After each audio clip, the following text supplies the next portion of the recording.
I'm Jim Check. I'm Renee Merrifield. And we're here with Beyond the Ballot and big day in Ottawa yesterday with the budget. It got passed. And it doesn't look like anybody really won an election, though. I mean, there was two Conservatives that abstained. There was, a couple NDP. You know what I mean? Like, I don't think anybody won an election other than maybe the Bloc. Yeah, I think they did too. It stands to reason. I reached out to some of my politicos before the budget. This was largely expected, so there was no big surprise there. The Liberals might have been a little bit nervous about some end run that some rogue MP could have done. But in large part, what will end up happening is that they will instruct their MPs to vote last, and they'll always hold back some of their vote. So it's a very strategic kind of a thing. If the Conservatives wanted to take down government, I think they could have done it yesterday. They didn't. Why is the big question. And I'm thinking that they want things to get worse for Canadians so that the Carney magic will be gone by the time we hit the polls. My betting is on 6 to 12 months. We'll be back at the polls, with a new opportunity to figure out what government should look like moving forward.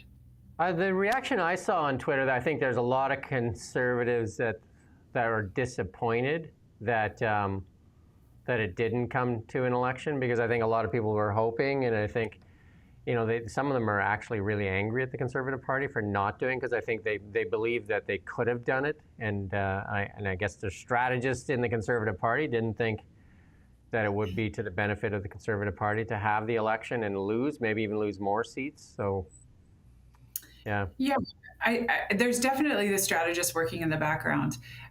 Having an election at Christmas time is incredibly difficult. If government were to collapse today, we would have an election right around Christmas. That is a brutal time to try and get your citizens out for an election. Lots of people on vacation, lots of people that wouldn't be able to vote, and a lot of people that would be upset about voting. So as much as the diehards of any one party might be upset right now, I think in the end, if we give the government a little bit more time, the truth of what is happening today will come to fruition. Either all of Carney's promises will come true and we will see an absolutely magical ride into a new economy, or we're going to see people tire very quickly of not having jobs, not having a future, not having a vision forward, and not seeing those mega projects actually moving to any level of start. So I think that right now what the Conservatives have done is give the Carney government more chance to fail, and in doing so they'll be ready to pick up the pieces when it's over. Yeah, I would say they've fed him a little more leash, right, a little more rope, and said, here, go ahead, let's see what happens. And here's some reaction from Mark Carney after the budget passed. Good day for Canada. Yeah. Moving forward, building the country, protecting our communities. Do you need to negotiate more with the opposition? Prime Minister, can you talk a little bit about your reaction to the budget, and also the fact that you have agreed with Elizabeth May in regards to meeting the Paris climate targets? At the same time, you want to sign an MOU with Alberta in regards to the pipeline. How are you going to square that? Well, first off, let me just say that very pleased that we passed the budget vote. There are more votes, of course, to come through the budget process, but an important step for our country, protecting our communities, protecting our borders, protecting our way of life, building our country, building locally, building new trade infrastructure, building as an energy superpower, goes to your question. And Canada is blessed. We're blessed with immense natural resources, everything from hydroelectricity through to conventional oil and gas. We're part of an energy transition. We're going to help to lead it. That means Alberta, that means Quebec, that means Ontario, that means all of Canada, it means all forms of energy. And then last and most importantly, this is about empowering Canadians. It's about helping all Canadians get ahead. As I say, protecting our way of life, protecting our transfers to Canadian, getting affordability back established through a tax cut, as well as our essential social programs, everything from the National Food Program through to health care, child care, pharmacare, dental care. All of that is in the budget. I salute the 170 members of the House who supported it. I'm glad it came through. and we're going to continue to work. What about those others voting? You know what he didn't say? Pipeline. He did mention the word oil, though, but that date came and went as usual. I remember that interview when they were standing there in Terrace. They said they asked about they're going to meet the Grey Cup deadline. He said it's going to happen before. Grey Cup has come and gone, and no MOU. Sounds like Daniel Smith, we played it this morning, that like they're giving it a couple more days. Yeah, and he wouldn't have been able to get his vote in if he had signed the MOU ahead. Elizabeth May wouldn't have voted for it. His own Green caucus was probably at stake. So I think that our Green committee in caucus. So I do think that the reality was he couldn't have done that before this vote went forward. Yeah, Stephen Guilbeault came back to make sure. Came back from COP30. There's a lot of talk out there. We talked about COP30. He talked about Paris Accord in there. He said that's how he got Elizabeth May on. But there's been a lot of chatter out there, including there's a piece out there from GB News saying that COP30 was an utter disappointment as far as the world goes. It was a non-event. World leaders from the United States, China, and India did not go there at all. Didn't even. I mean, China sent an envoy to basically say we're not doing anything, and Trump obviously not going, and then India not going as well. And those are the three biggest contributors to the economy, and China the biggest contributor to the climate carbon emissions. And Canada has some of the richest resources. And in the GB News piece, they talked about how this self-inflicted pain that the UK did to itself, that Germany did to itself, and a lot of the European nations and Canada did to itself, has really been to the detriment of the citizens, like the general population, not to the elites. They've seemed to have done well with a lot of green schemes and that, but the general populations, and we've seen that in Canada, the economy has suffered greatly. Yet it sounds like he's going to continue down the same path. Yeah, and that's not going to bode well for him. That is the ultimate outcome that I think the Conservatives are waiting for, is that as you call them, the green schemes will continue to profit the wealthy, but not actually our citizens. You and I, have had the conversation. Energy is prosperity. Cheap energy is prosperity for its citizens. And if Carney keeps making it more expensive, it's not going to be that.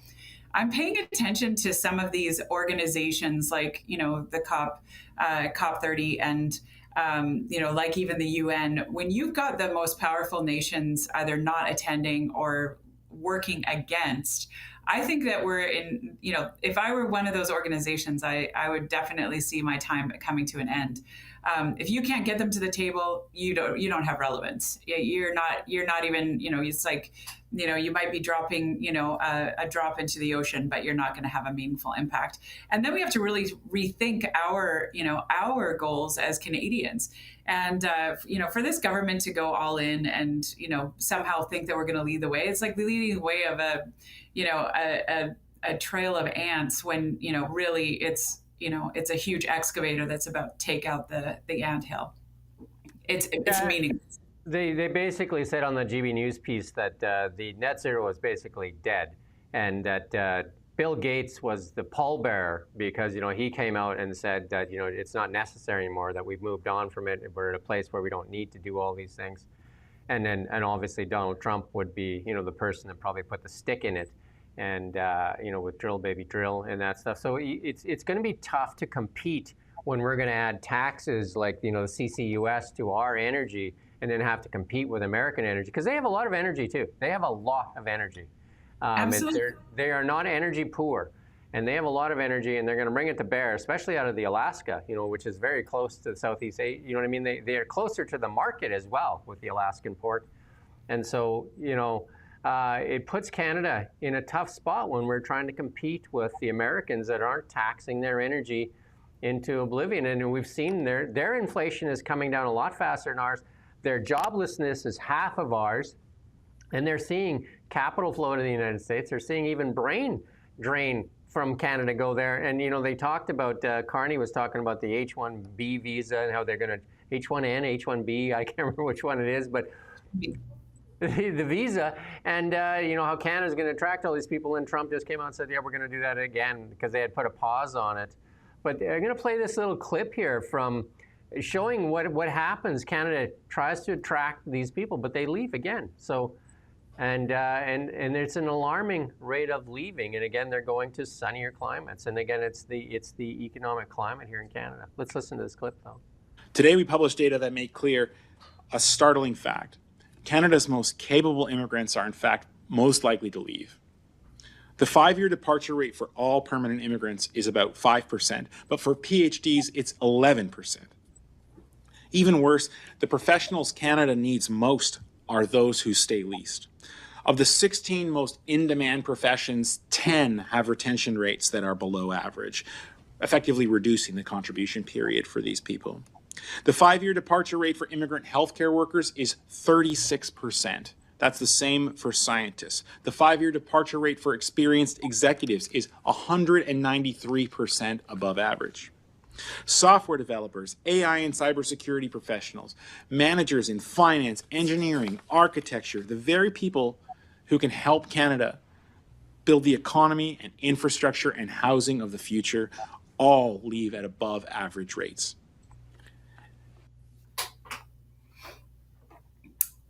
This isn't surprising. This is not a shock.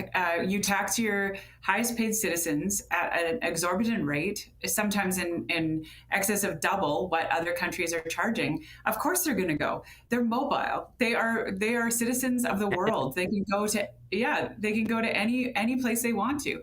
Right now, Canadian citizens are taxed at a higher level and a higher rate than California taxes, which is some of the highest in all of the U.S. So this is not a shock to me, and I have predicted this. There are studies by the University of Calgary School of Policy that show exactly this. You hit a tipping point of taxation whereby you will actually start to lose overall tax because you've taxed your citizens too much and they start to walk. I mean, some of these companies, and this is at the very high end of this AI world, which is one of the most important sectors right now, is some of the companies like OpenAI and that are offering $100 million salaries a year. And, you know, like Jeff Bezos just launched, we talked about this morning, just launched a new company, Prometheus. And he's going to be co-CEO. So they're fighting for talent in the United States right now. OpenAI poaching from, you know, like Tesla, and you know, like they're all poaching from each other right now, and it's just a bidding war for smart people. And obviously, Canada's going to have a tough time competing because I know they announced, I think it was yesterday, that they're going to put $183 million towards a space program in Canada. I was just like, what do you expect to get for that? Because you know that the administration is probably going to eat 2/3 of that before anybody else sees a dollar of that. Yeah, it doesn't even make a difference. Yeah, and I mean, we talked about the Stanley Cup and how, you know, the last 6 out of 7 Stanley Cups have gone to states that have a 0% income tax. Well, of course you're going to be able to attract the best talent. Of course you're going to, you know, be able to, you know, pay people just a little bit less, but they don't. They pay them more, but they also have a higher take-home pay. So this is not rocket science. And whether you're a hockey player or a rocket scientist, you're going to go where you can make money and have lower taxation. Do you remember back in like 2015, 2014, there was a big push on immigration in the construction industry, and we were recruiting from Germany. And I still remember talking to some of the Germans that were coming out to find jobs, and it was like, well, yeah, we're leaving because we're taxed at 45% income tax. And I remember thinking, oh, that's exorbitant. That's just ridiculous. And you know, here we are. We're at 54% tax. You know, it's no wonder that people are leaving, and they're going to walk because they can make more money in other places. The one statistic that you didn't rattle off in the list earlier is their, you know, GDP per capita is also way higher than what it is here, and very divergent compared to what's happened in Canada. So, you know, they are living better and with more money in their pockets than we are here. It's no wonder that we can't keep immigrants who come here. I think the Liberals and the NDP both think that virtue signaling means more than people's economic prosperity. And I think that's where they're mistaken, because it's their policies that have been put in place, like when Melanie Jolie gets up there, people are going to come to Canada because they hate Donald Trump. I think most people don't really care who's, you know what I mean? They just want to have a healthy, wealthy family. That's the goal for most people, right? Yeah. If we could get to a point where we don't care who's in politics, that'd be the best place in the world. We don't have to worry about who's like hindering our prosperity. I think that would be a great place to be. Yeah, and I think they might, look outside of the U.S. if they're unhappy with Trump, but in the end, it comes down to what you can afford. I mean, you start looking at housing prices, or you start looking at, job opportunities, and you start doing the math, and it's not feasible to pick up a move. Yeah, I think there. I just watched the piece. The Saudi prince was there, and they just committed another $600 billion to the U.S. I mean, I think his number he's throwing around. There's $20 trillion now already invested in the United States in his first year there, and we've yet to see, like real things like in the Carney, those projects he stood there in Terrace. Now they're saying only 2 of those are actually going to qualify for the that project's office because they're all too small or regional, like that power dam that was in for none of it. I mean, that's not a major project's office project. So a lot of this stuff is all performative again. Like we need some real. They need to do the oil pipeline. That's when that he's actually going to be serious. I mean, they need to do that. I know David Eby will start losing his mind, but. And Trudeau was. I mean, this was his playbook. Trudeau was promise, say, and then nothing. And the Canadian people grew tired of that. I don't think this is going to be much different. I wish I was wrong. On election night, I said, I hope that Carney proves me wrong about the Liberals and that he does these 2 things. We don't have a deal with Trump. We don't have a way forward. We don't have a vision. So, I'm looking at this budget. It's a hinky budget. It's a fudget budget. It's, the Parliamentary Budget Office basically, just produced a report on the budget that says, and I'm just looking at my statistics here, but $94 billion less in capital investments than the Liberal government claims that it does, which is huge. That's a massive number. And it's, the PBO found that the subjectivity when defining certain expenses translates to the government overstating capital spending by 30% for its 5-year fiscal plan. And what that means is that we are going into bigger and bigger debt, and not for infrastructure like it has been promised, not as an investment for our future, but rather just to front the overhead of spending for this Liberal government. This does not bode well for us at all, not at all. And it seems like they want to concentrate on funky accounting or cooking the books, or whatever you want to do. Because if we look at even the NATO targets, everybody's supposed to get to 5% of NATO targets. So instead of like being serious about fixing our military the underpaid, underfunded, under-equipped, and undermanned, the first thing they did is we're gonna move the Coast Guard in. And the Coast Guard said, no, you're not. We don't want to be in there. We don't have any guns. We don't board ships. We don't want any part of being in the military. So then, okay. So then they said they wanted to move the 300,000 federal workers in there. And they're just like, not a chance. They're not. But the reason they want to do that is not because they think the 300,000 are fighting force. They want to move the budget of that amount. You know what I mean? They want to move the billions of dollars that go towards counting towards the NATO targets. They don't care if they can fight or not fight. That's the game. Why don't they just be honest and say, look, we're just kind of like moving you as an accounting exercise into this thing. And then the other one they just announced today, and it's just desperation, it looks like, because they're now going to move the Transport Canada planes in there, which are twin prop jobs that are basically, what WestJet and Air Canada use for, like short commutes. Like, who's doing this? Like, who's just coming up just like, let's throw it's not even thought out. Let's throw this against the wall, see if something sticks. And this is scary because it's borderline fraudulent. It's messing with numbers rather than doing the hard work of actually balancing things and spending where we're supposed to be spending. This is not going to be taken, curiously by our NATO partners. It's going to be seen as what it is, which is, fixing the books, fudging the books. And I don't understand why we would want to do that in this time frame. Why don't we just get earnest about serious? Actually get serious? Yes. Yes. I guess the question would be if I was sitting across the table at NATO when you're reviewing each other's things, it's just like, do you think we're that stupid or you're that stupid? Who's stupid here? Because like this is not going to work, right? Like so go away, right? Because this is ludicrous, right? Like so you're either thinking we're that stupid or you're just that stupid pushing this forward. Totally. Agree 100%.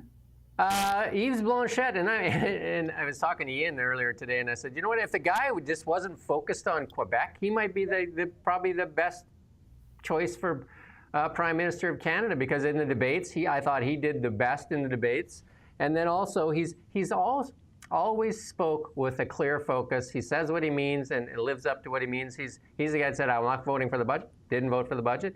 And now he's coming out and saying, look after yourself, because that's what we're going to do. And I think that message is directed right at Alberta. And let's listen to what he has to say. Carney is a bit of a lemon, or Canadians about a lemon with Mark Carney. Sounds like you're kind of ruling out or writing him off in terms of his abilities. Does that suggest that this party, your party, won't be comfortable working with the Liberals going forward? Our party will say what it has always said, that we are promoting, protecting the interests of Quebec, and the idea that we should make our own choices. I believe some other parts of the country are starting to have the same thinking. They refuse the possibility of having a support from us with very clear conditions, and then they refuse the possibility to go through the whole process with a partner up to the end of it. So they will live the same anxiety that we have seen this morning with the Prime Minister and Mrs. Joly and Mr. Champagne and who else? Because at each step of this long process, including the committee, they will have to start all over again because they were not good partners for anybody. They exploited the momentary weaknesses of everybody, and this is not how policy should be done. So I believe it will come bite their ass. I think he might have a point there, because Yeah. I think that the big key in this is that the NDP got to protect them. It's a key point. Got to protect them in committee and the documents, right? Like all the documents that have still been shielded from review. It's the Bloc and the Conservatives that can keep the Liberals honest this time, and that's the difference right now. Absolutely. Now, I mean, he's crying, crying foul, but that is how the game is played. Carney didn't want a partner. He didn't want to partner with the Bloc, who has one interest, which is Quebec. He wanted to make sure that people knew that he did this without having a partner. So I don't think he's going to, change that tune at all. He might be, though, a little bit too confident. And I would say that the other opposition leaders can take him down at any moment. There are enough votes to do so. He only has a minority. They did play chicken, and they did allow it to go through this time. But will it be as successful next time? Probably not.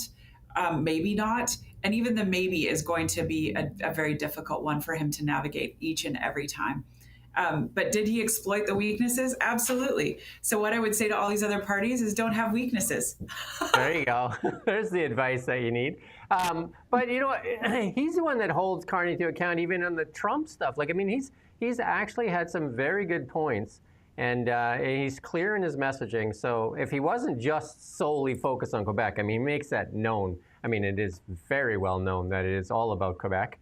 And he's said that to Danielle Smith many times, look after Alberta like we look after Quebec. And the difference here, though, is that he's a federal party. I think, the federal party having an interest in one province, if we had all the provinces with their own federal party, I think it would be a very dangerous and a very different party system and a very different parliament. I don't think this is how we want to do things moving forward.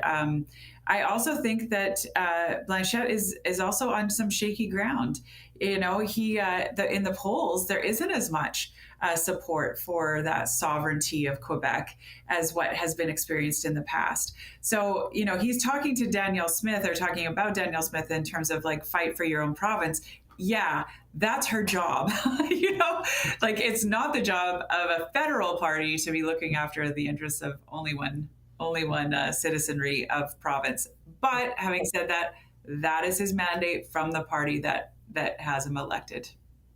And I do believe, and we've talked about this before, is that the reason he pushes on Alberta is that he wants Alberta to cause like a referendum so that he can hide their Quebec. Because, like, you're right, he doesn't have the support in Quebec. But if Alberta was to kind of like do something, then all of a sudden, they would kind of give him the cover that he needs, and also probably the motivation for Quebecers to say, well, if there's no Alberta, there's no Canada. And I think that's why he's pushing on that rope there.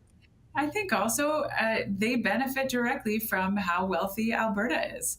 Yeah. So, he wants, he sucks and blows in terms of like, yes, we're never going to have a pipeline. And on the other hand, we want to benefit from the pipelines. Like, we want to benefit from oil and gas. So it's, he talks out of both sides of his mouth, and it's not really that courageous, that's for sure. Well, we're going to switch to the other side of the world here, other side of Canada. David Eby says it's go time. Let's listen to what Mr. Eby has to say. So on. My message to the Prime Minister, to my colleagues, was the same message that I've been delivering, that we have an equalization program already in this country. There are very large sums of money that are delivered to other provinces and territories, not to this one. And when it comes to a major project strategy, when it comes to an approach to lift the economic growth in this country, it should not be another equalization program. I said that the federal government needs to be relentless and remorseless in pushing for economic growth wherever they can find it, and that British Columbia will be that resolute partner that delivers that for the Prime Minister, for the entire country, and certainly for British Columbians. That means more jobs, more prosperity, and paying for the public services that British Columbians and Canadians deserve. So I thank the Prime Minister for taking the approach of doing exactly that. You'll see one of the slides come up here. We are disproportionately represented in the list of major projects in this country, as we should be, because we are bringing forward shovel-ready projects and projects that are in the final stages of investment decision that will actually show all of the benefits that all Canadians are hoping for. Can you reflect on that? That's good. That's good. There you go. Says all projects, number one export in Canada is oil. So what about that one? Yeah, I was going to say, as long as they don't have a pipeline as part of those projects. Like this is a little bit disingenuous. These projects that are all on a map with the federal government now putting them into this major projects office are all projects that this government has basically, slow maybe'd over the course of the last decade. These are not new projects. These are not projects that are stalled at the federal level. These are projects that stalled at the provincial level, that stalled in the environmental approvals, that stalled at the electrification levels, that stalled at the, at the green aspects of them. So he is basically using a scapegoat wherever possible, whether it's Trump or whether it's Carney.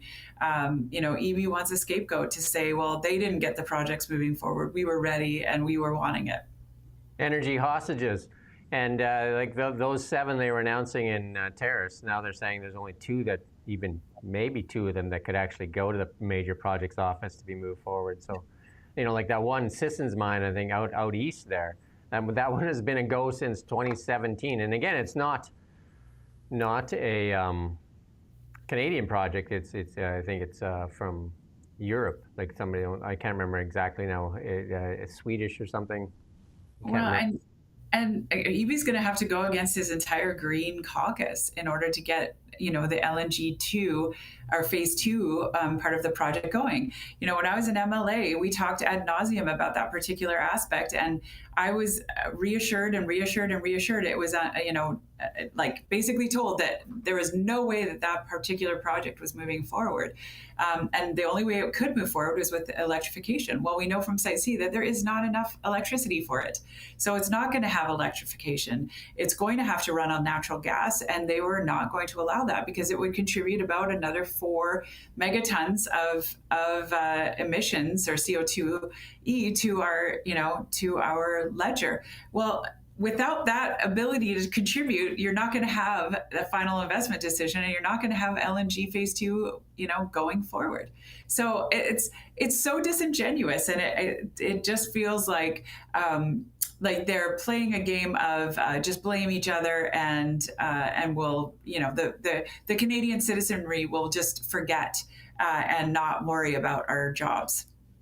Well, he wants Ottawa to be relentless and remorseless in doing it, but I don't know if he even listens to what he's saying, though, right? What if he says, well, okay, great, relentless and remorseless oil pipeline to the West Coast. There you go. How would he deny that after the speech he just gave? That's what I mean. Just like, there you go. There's relentless and remorseless oil pipeline, our number one export.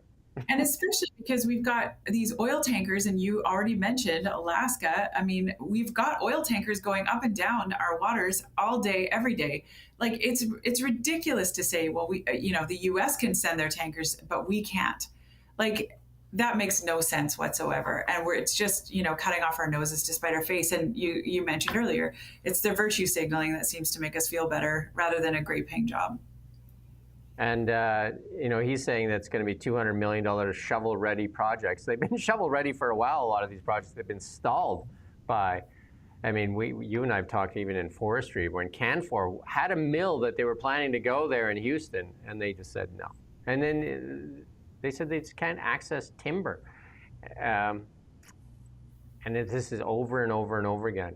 And it seems like when I interviewed the forest minister, and then you interview the forestry companies, and they say they're in meetings, but they're obviously in different meetings because they come out with different answers. And then I asked that question, are you guys in different meetings? They seem to have different results from these meetings. Are they actually talking, or do they just talk at each other and then leave?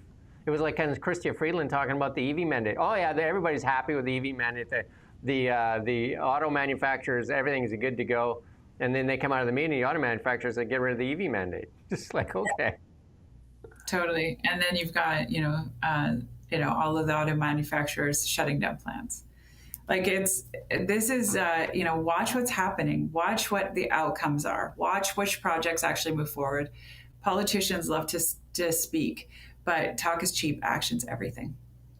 And then Eleanor Sturko, the conservative that was, removed from caucus there, as she says, British Columbia's economic crisis is a result of 8 years of out-of-control NDP spending that caused record deficits, debt, and no end in sight. I mean, you guys left the place in pretty good shape. And here it is, we're in record, debt, and also pots on the stove that are boiling over, like the health crisis, the crime and safety file. Like, I don't know which file is doing well, because even in the AI front, we're capital drain. We got the Richmond thing, the Cowichan decision. Like, it's just hard to find anything. Like, Canada's been brought onto its economic knees from 10 years of bad policy decisions. I mean, it'd be hard to dispute that. Even Chrystia Freeland said it herself. It's been 10 years wasted with virtue signaling and identity politics. That's where the time was spent. And with this net zero, the net zero alliance has basically fallen apart. Mark Carney's net zero alliance, he was the head of that too in the financial world. All the banks have pulled out, and now all the big countries have really pulled out. So Canada's going to lead. Carney keeps saying Canada's going to lead in that area. Yeah, we're going to lead because we're going to be the only ones in it. It's easy to win a race when you're the only one in it. Yeah, and I mean, why are we the only one in it? We're, largely because it doesn't pencil. It doesn't make sense. People were not able to, to create jobs out of it. The banks pull it out because they have mandates from their shareholders that they have to make money. They couldn't make money with this mandate that was overriding, their call and duty, fiduciary duty to their shareholders. There should be that same duty, for a government to its citizens. And right now, our government's not taking that very seriously. And you and I, ad nauseum talk about our lack of competitive edge within the global market. This is just case in point. Like, yeah, if you if you run a race to net zero that nobody wants and nobody's on, you end up, maybe obliterating your 1.6, percent of the world's emissions, but nobody notices because it's 1.6%. It's absolutely irrelevant on the stage. And in doing so, you've just impoverished your nation.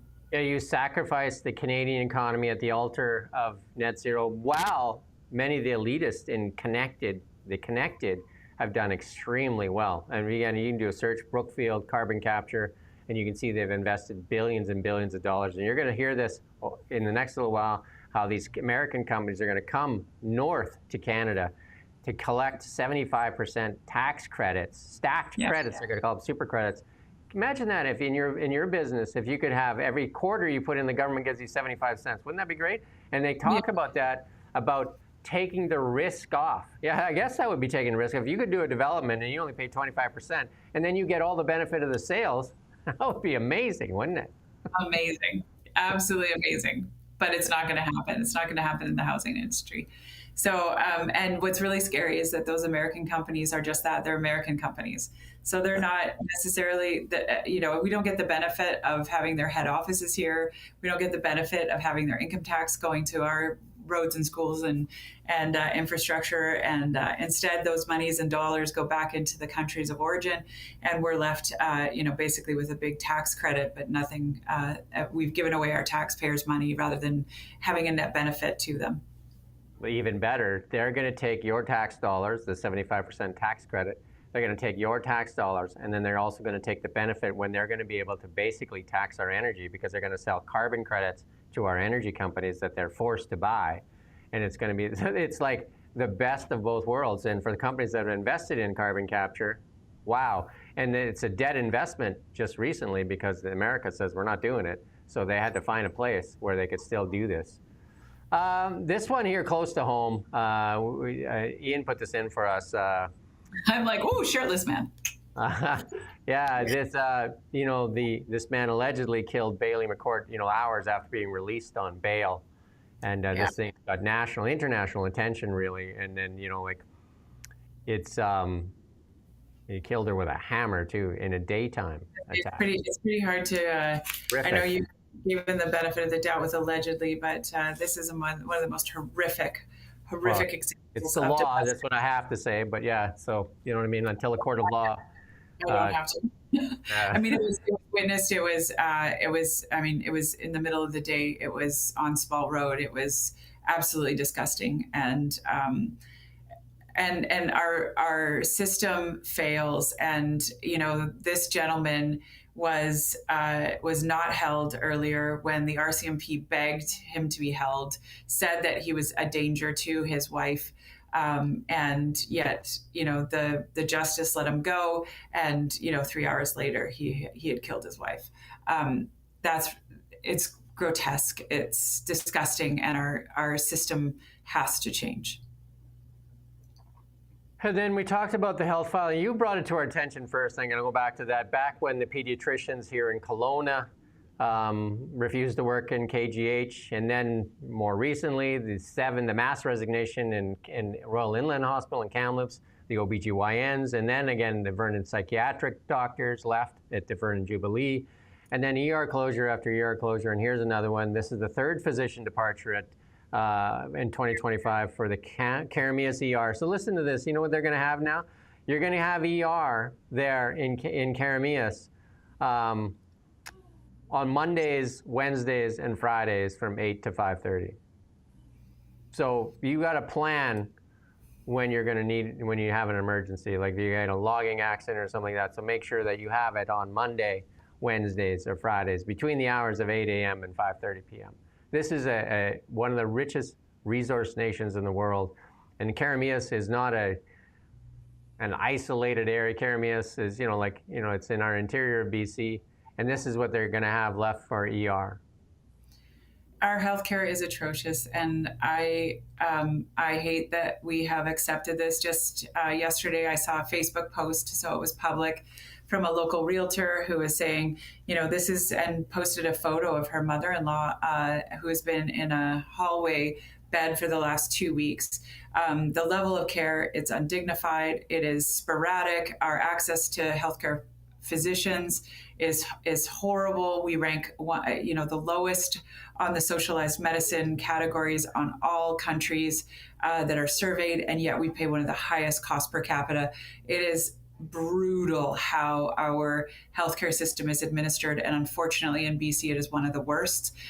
In 2012 we were one of the best. of the country, and by 2022, we were one of the worst in the country. So we have fallen so far. And, talking with some of the physicians and talking with some of the frontline workers, they just say, the money is all going to administration. It's not going to the frontline workers. It's not going to the ones that actually require it. It's not going to making service better. But the physicians aren't quitting because they don't want to work. The pediatricians all stayed here locally. The OB-GYNs are not moving. They're quitting because they cannot work in a hospital under unsafe conditions. Our doctors are required that duty of care. It's part of their Hippocratic oath. And we are, our administration seems very flippant. And, when they said that they were replacing some of those OB-GYNs in Kamloops, they're replacing them with a locum. So that is not a replacement. That is not someone who is, going to have a continuity of care for the community. So this entire issue, and it doesn't matter if you're in interior health or, Delta's ER has had closures. Delta and the Lower Mainland, Richmond has, the Peace Arch Hospital lost its maternity care. We have big issues here in BC, and we need to sound the alarm bell. And we, as residents and citizens of BC, we need to demand better and not relent until we get it. Yeah, and that's I've done a couple of really good interviews recently, and then one was Jeff Moyson saying that he thinks that most of the stuff on the reconciliation land and the Cowichan land decision is being made right out of the Premier's office, that the MLAs don't even really know what's going on, and that there's a few advisors in there that are close to him that are making decisions with him, and that he said some of those advisors have written documents out there that have said that British Columbians need to feel real pain on reconciliation. And so this is being driven out of there. And David Eby had his leadership test here just a couple days ago, and nobody even challenged it. So they seem to be all in on Premier Eby. Yeah, it's disgusting. And whether it's the Cowichan case, the healthcare and state of our healthcare, or whether it's the crime in our streets, we need to demand better. We could go on and on and on, right? Ad nauseum. I don't know what is doing well. The BC Ferries, and hiding in all this, the BC Ferries thing should be the biggest scandal. But it gets hidden because you just pile other stuff on top of it, and it becomes like, there's other stuff that's way more important than BC Ferries. Yeah, there's so much going on. There's so much going on. But the Cowichan case, or Cowichan decision, I have to stop calling it a case because Pandora's box is open and the decision has been made. This is our new reality. In that particular one, I don't know if you remember, but I spoke about the advisor to Eby, and I said he listens to a gentleman by the name of Doug White III. And Doug White, his white papers, Google them, read them. It is scary what he believes the ultimate outcome of reconciliation looks like. And once you actually understand that, and understand that Eby is making decisions outside of his caucus, it's a very scary time for us here in BC. So I also interviewed just a couple days ago. You should go watch that interview if people haven't watched it yet. And that is with Mario Canseco. You and I have talked to him too. He's done polls, and we used them through the Trump election. We used them through the provincial and federal elections. And he did a poll because of, people are asking for it. Who should replace the BC Conservative leader John Rustad? And he came up with 5 front runners. And I don't know if Diana Watts was one of the front runners. She was a former mayor, former MP as well. I don't know much about her, but and then Christy Clark. Why not Christy Clark? Gave her another shot. She's, I think, worn every hat except for NDP. I don't know if maybe that has she been an NDP before? Which Conservative and Liberal? She's run for both of those. And then, but she does have name recognition, right? Because she did rank fairly high in the polls. And then Gavin Dew locally, and then a couple other names that Peter Millibar, and there was one more name in here. What's that? Eleanor Sturko. Yeah, Eleanor Sturko. Yeah, I think I would probably pick her as one of the front runners as well. But I don't know Diana Watts that well, whether she would want that job or Watts did. She did want the job. She actually ran after Christy Clark resigned. She ran against Andrew Wilkinson and Todd Stone in that leadership race, and she came very close to winning. It was down to her and Andrew, I think, on the 4th or 5th ballot. So, she definitely is a contender. She was a wildly popular mayor. She stopped being mayor and took on the MP role, and that was very short-lived. She stopped being an MP halfway through her term and to come and do the leadership race. And in doing so, then, really ended her political career for now. She's still been around. She's still, very active, very, she's prolific on social media. She has a huge following and a very large voice. I could see her being wildly popular on the Lower Mainland. She's a moderate. She's someone that is respected by both sides and was able to guide Surrey into real success. And she's tough on crime. She believes in that aspect. So I could see her being very successful. Christy Clark would be a little bit harder. She's got a lot of baggage that she would drag with her. And as much as I think she's so smart and so has the political chops that maybe Diane Watts doesn't have, she would be a difficult one for some people to go back to. There's just a little bit too much. I think that kind of rubs people the wrong way. So that leaves the three, right? The Gavin Dew, the Peter Millibar, and the Eleanor Sturco. I've mentioned 2 out of the 3 a lot as being, moderates and ones that are really well liked. Eleanor, obviously coming from the Lower Mainland and in Surrey, has a lot of name recognition and a lot of political chops. I cannot believe how much she gets covered as an independent. I think that if I was John right now, I would be just shaking my head, kicking myself for that decision. Gavin is going to try and really duck the notoriety. He's trying to be a good soldier inside of his caucus right now. I saw a statement that he put out. This is going to put a big target on his back because he is very popular and young, and so he's got a long road ahead of him. And he's done good things on certain files. He's been taken off of those files probably because he was doing too good of a job. And when you have an insecure leader, that's what an insecure leader does. You don't want anyone to shine. You want to kind of keep them in their place. I'd say the only one that hasn't kind of been at the ire of John is Peter Millibar. Why? He's probably more neutral within caucus. He doesn't require or demand leadership. He's a more quiet, lowercase L leader, incredibly smart, very, very good on the finance side, which is why he's done a great job on the finance critic role. And Mario Canseco thinks that the reality will hit John when he looks at the fundraising numbers. No different than Kevin Falcon, right? Because that was the end of, because Kevin was adamant, he was sticking to it, and I think they pulled the rug out from underneath him, and then he just went dark, right? And the business community is already speaking. I mean, the numbers are shrinking, and yes, you can only give in whatever it is, $1,400 increments or $1,200 increments. But the reality is that people have stopped spending those $1,200 and $1,400, while the NDPs, fundraising, now they fundraise through unions. So it's it's basically you take your union dues and your money to the NDP off, like your check every month. But they've stayed very consistent, whereas, conservatives are in free fall. And I think that the Q4 numbers are going to be worse. And I think that they've blown through them and that they're running out of money. Yeah, and then we interviewed Jonathan Kay, and he said there's a Stephanie Harper or a Stephen Harper out there somewhere, and that's what they need to find, is somebody that can bring the fractures together, because it is fairly fractured. I mean, kudos to John for bringing this party out of nowhere, right? But then he threw the ball down at the 1-yard line when Kevin Falcon handed it to him, and I think that he's going to regret that decision for the rest of his life.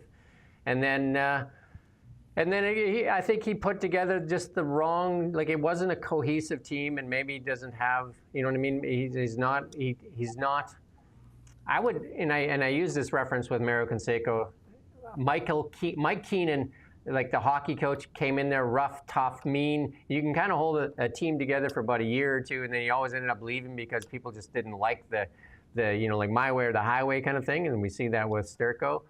And then, you have a leader like a Scotty Bowman that kind of brings people together and talks about the vision. And I don't know if he's as a visionary and sharing that vision and bringing people and saying that they're able to sacrifice their own personal needs for the greater vision. Yeah, and I mean, knowing, I think any one of those 5 leaders that were mentioned are all leaders. Like they are all, you know, they might not be in power right now, but they're all lowercase l leaders. I think any one of those 5 would be able to do that for this fractured party in different ways. You know, Diane Watts is more on the conservative side. She ran as a conservative MP. You know, Christie did it once before as a like L liberal, like Christian, middle of the road, centrist. You know, let's play to all the different angles and all the different sides. I mean, she did a fairly good job for the 6 years that she was in power, 7 years that she was in power. And then the other 3, I think, are all more consensus builders than what we have today. But I would say that, you know, and if I was an advisor to John right now, I would say, like, step down while you can. Say that you want to support the party into the future, you know, make that your legacy, and see a new leader and be supportive and, you know, rally the troops behind that new leader, and, you know, let this dream go. And I just don't see him doing that right now. I think his ego's getting in the way. Well, that's our show for today. That's awesome. Another great show. And again, I'm going to be in Tokyo next week. So unless we talk Ian into doing the show with you, we Awesome. won't. We'll see what Ian says. But with that said, great show again. And thank you for your time, Renee. And until next time. Thanks so much for having me. Thank you for not watching Now Media.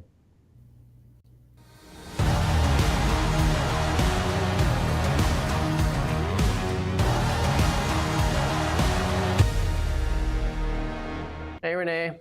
Hey. That was great. It was great, yeah. I don't know what's going to happen with